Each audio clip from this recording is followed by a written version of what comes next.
Nilikuona ukiteremka kwenye bonde la vivuli vya mauti, nikadhani mwisho umefika, hadithi imekoma.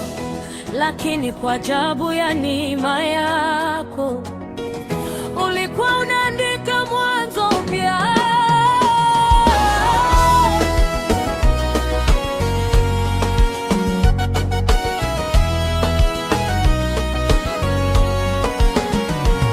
Waliandika jina langu kwa vumbi la upepo, wakidhania litasimama tena mbele ya macho yao.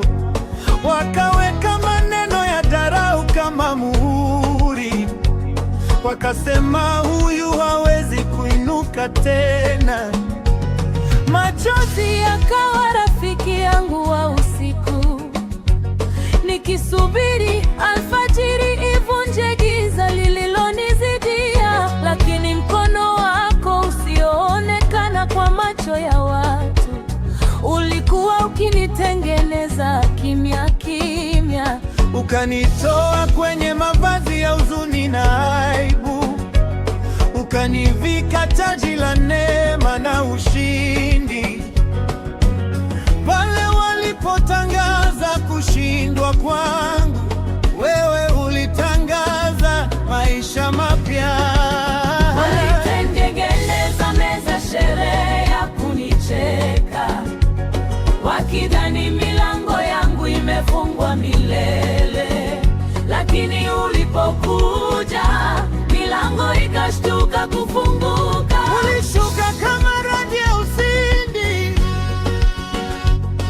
ukavunja kila ukuta ulionizuia. Kile walichokiita mwisho wangu,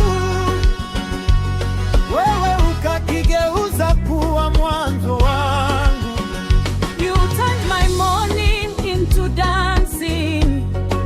Sasa ninatembea kwa hatua mpya ya ushindi. Sauti yangu iliyokuwa imezuiwa sasa inasikika hata mbali ya milima. Meza imepinduka, historia ibadilika. Ibadilika kabisa. Nilokuwa kuta Sasa ni mwanga wa ushindi. Ni mwanga wa ushindi. umeinua kichwa kilichokuwa kimeinama chini. Waliosema sitafika sasa wanashuhudia utukufu wako. You turn the tables, Lord.